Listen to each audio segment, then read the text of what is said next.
pending right now is a petition for Quo Warranto.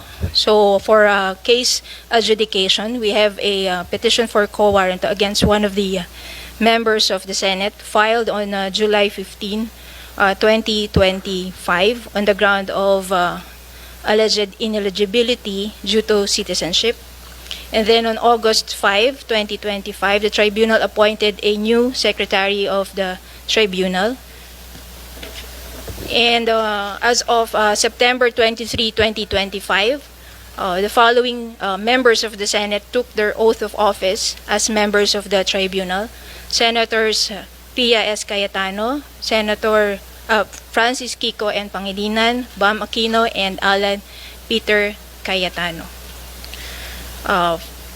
For this year, the tribunal convened and conducted 2 tribunal sessions on August 15 and September 24, 2025.